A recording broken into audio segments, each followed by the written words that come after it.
I adore this for having its very clear messages and themes to be as apparent as what it is just currently showing on the screen. Having the very clear themes on beauty standards and celebrity lifestyle that will just definitely not be misconstrued by the masses, I think. And having the belief and bravery to deliver its messages and themes in its most rawest form. Body horror.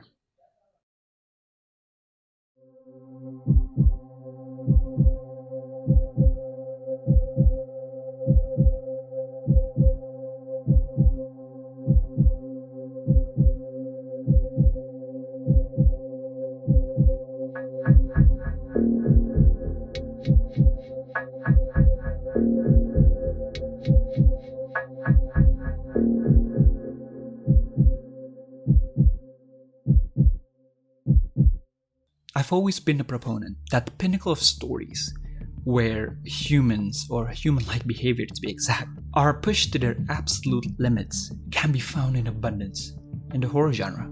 The angriest a person can be, the saddest a person can be, a person suffering from unimaginable sorrow, or pushed into the peak of their delinquency, all pushed into said edge, as we, the audience, would just watch from afar, agape, and believing it. And all of this, personally, I think, would only be possible from some far from mundane means. And yet, I have to admit this, I do not enjoy body horror.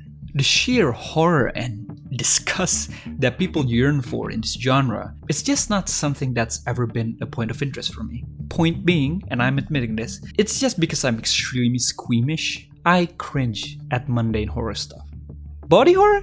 Yeah, no, I'm not crossing that line. The Substance absolutely nailed the rawest deconstruction of its core themes of the movie into the genre itself, body dysmorphia.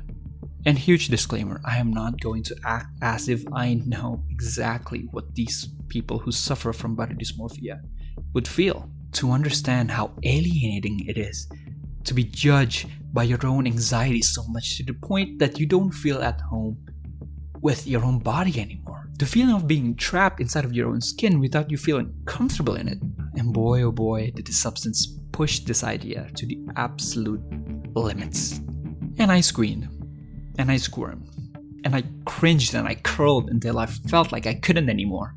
Honestly, just fantastic performances, fantastic prosthetics, craft, and just general horror directing by Coralie Farja. But come on, you know what scene stood out like no other? In a scene full of disgusting body horror and just insane imagery, one scene that didn't really have it stood out for me. A scene that excellently dissected its core messaging and left it bare into the spotlight. And I've seen many discussions and discourses surrounding this scene, especially from women who felt this sense of visibility on how vindicated their everyday struggle is depicted so perfectly, especially in that scene, into a body horror flick. The story, which is being told through the lens of a slowly declining celebrity whose whole identity and means of making her fortune is tied to that idea, as she was told and seen firsthand how her fame and youth and income is slowly taken away from her. From Dennis Quaid's despicable depiction of your average TV network executive, her desperate attempts on trying to make herself look younger, and just how the general populace would loathe a celebrity that only can really pride themselves with their looks. Be that as it may, for the celebrity who is suffering through their horrific circumstance for them personally, Elizabeth had her way out. Not entirely in the scale of her getting her career back or having the opportunity to shine again. Her chance for a break, to escape this downward spiral that she is currently in, came in a peculiar form of her childhood friend. Fred! Fred from 10th grade homeroom! Let me rephrase that actually.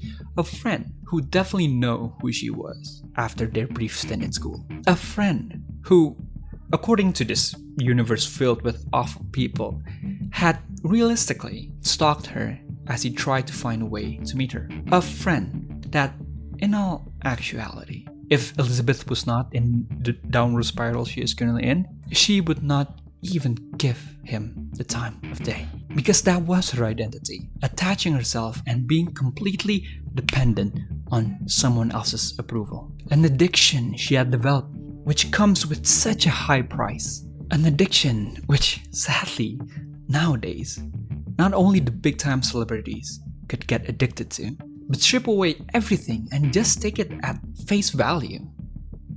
He did give her a way out, someone who, regardless of motivation, was willing to give her a chance, without the glitz and glamour, without the sparkle.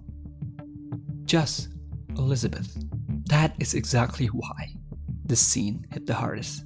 Not to mention how this scene would resonate with countless women out there that, even as false as their own self-perception, had deluded themselves into thinking that way. That the moment that certain idea gets a hold of you, an idea that would just eat you alive from the inside, as it would lead and create this vicious voice inside of your head telling you that you are not enough.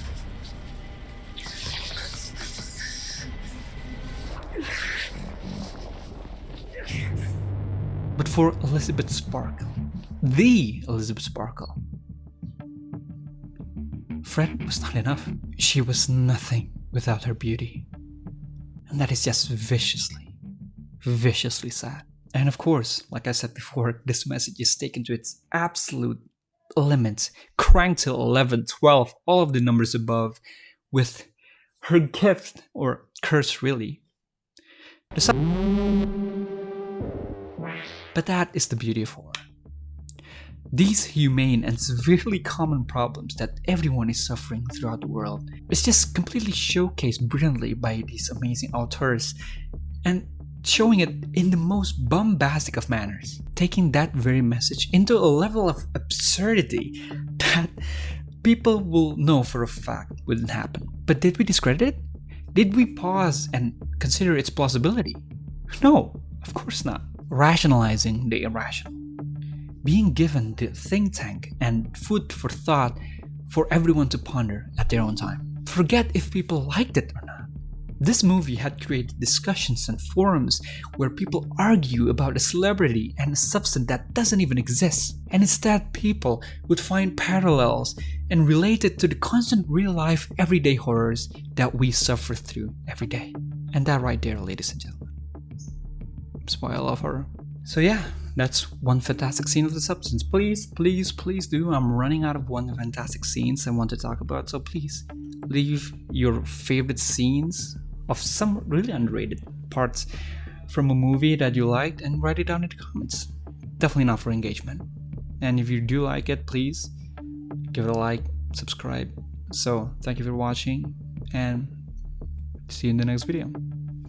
Peace.